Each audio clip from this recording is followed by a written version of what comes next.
آج انسانوں کی اکثریت کسی نہ کسی پریشانی میں ہے۔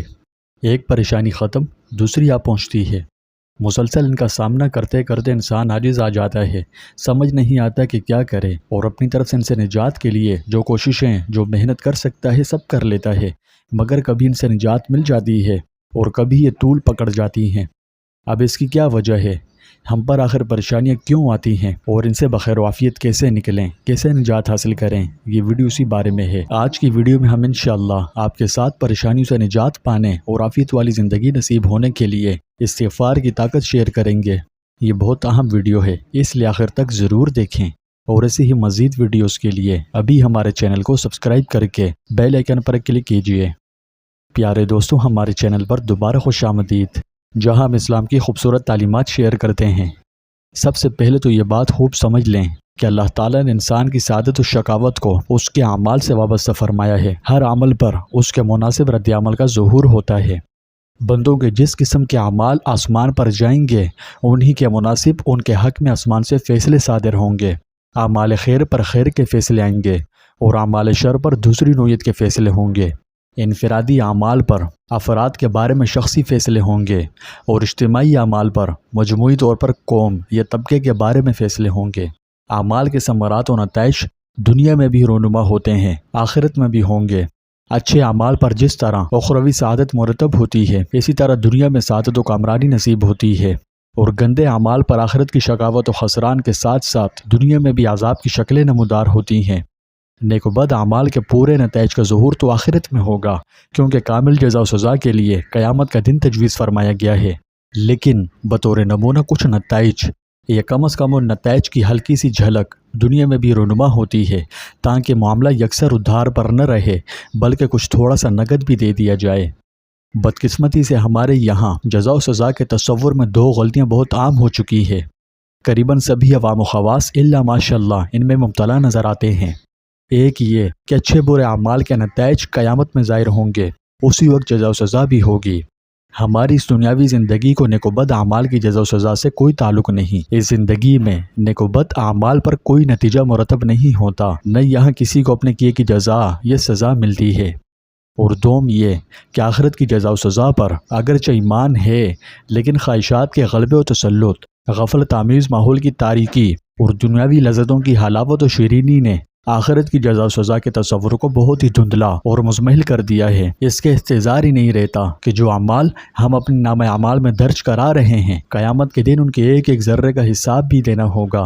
جیسا کہ سورہ زلزال میں فرمایا، فَمَن يَعْمَلْ مِثْقَالَ ذَرَّةٍ خَيْرًا يَرَهُ وَمَن يَعْمَلْ مِثْقَالَ ذَرَّةٍ شَرًّا يَرَهُ۔ جو شخص دنیا میں ذرہ برابر نیکی کرے گا وہ وہاں اس کو دیکھ لے گا، اور جو شخص ذرہ برابر بدی کرے گا وہ اس کو دیکھ لے گا۔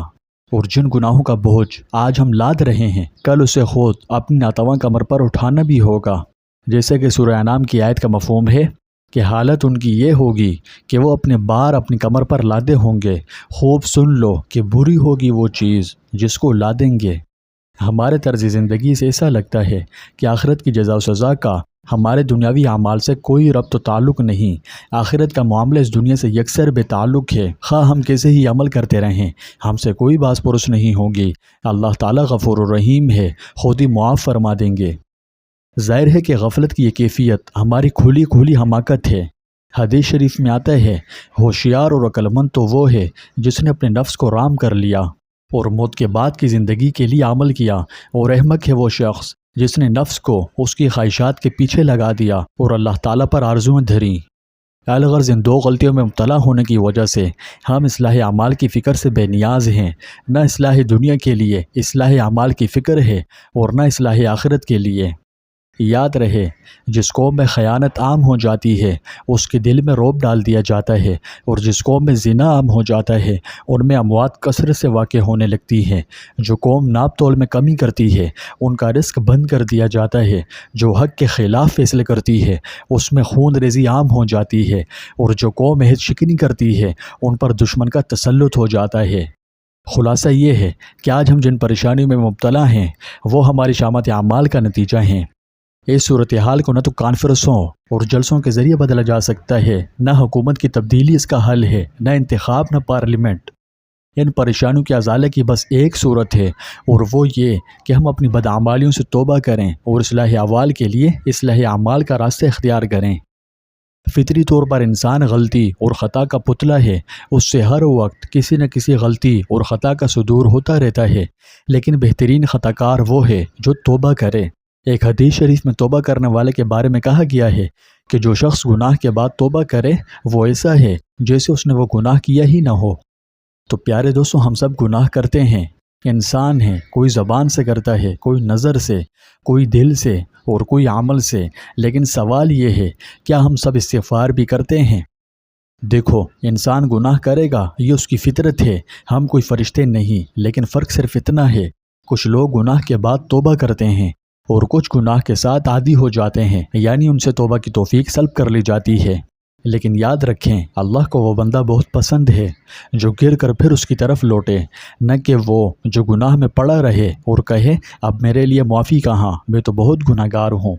تو پیارے بھائیوں اور بہنوں، گناہ کرنا واقعی شرمندگی کی بات ہے، اور گناہ پر قائم رہنا یہ بہت سنگین جرم ہے، یہ اس سے بھی بڑی شرمندگی کی بات ہے، کیونکہ اللہ تو غفور الرحیم ہے، وہ تو انتظار کرتا ہے کہ کوئی تو میری طرف پلٹے، کوئی تو مجھ سے کہے یا اللہ میں بھٹک گیا، معاف کر دے، تو اللہ تعالیٰ سے معاف کر دیتا ہے۔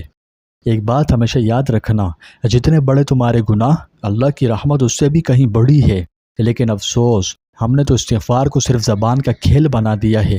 استغفار دل سے ہوتا ہے، آنسوؤں سے ہوتا ہے، شرمندگی سے ہوتا ہے، اس لیے چاہیے کہ استغفار کو کھیل نہ سمجھیں۔ اگر زندگی بدلنی ہے تو جو طریقہ قرآن و حدیث میں مذکور ہے اسی کے مطابق توبہ استغفار کی جائے۔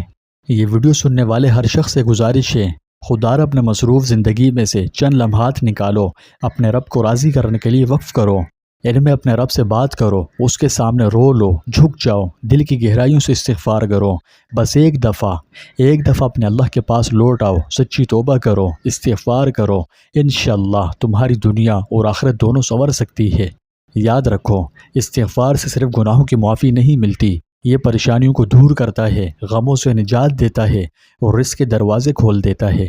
توبہ وہ دروازہ ہے جو موت سے پہلے ہر وقت قبول ہو سکتی ہے، اس لیے دیر نہ کرو، آج ہی توبہ کر کے اپنے رب کے سامنے جھک جاؤ، اس سے معافی مانگو، اپنے گناہوں پر رو رو کر اس سے بخشش مانگو، کثرت سے استغفار کا ورد کرو، سچے دل سے استغفار کر کے دیکھو، تمہیں خود محسوس ہوگا کہ دل کا غم کیسا ہلکا ہو گیا ہے اور پریشانی کیسے چھٹ رہی ہیں۔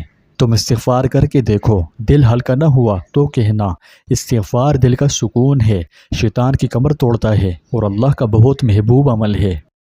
پیارے دوستوں، آپ ثواب کی نیت سے استغفر اللہ پڑھ کر ایک دفعہ کامنٹ میں بھی استغفر اللہ ضرور لکھیں اور اسے آگے ضرور شیئر کرنا، شاید تمہارے ذریعے کسی کی زندگی بدل جائے۔ یاد رہے، ہم سب گناہ کرتے ہیں، لیکن کیا ہم سب استغفار بھی کرتے ہیں؟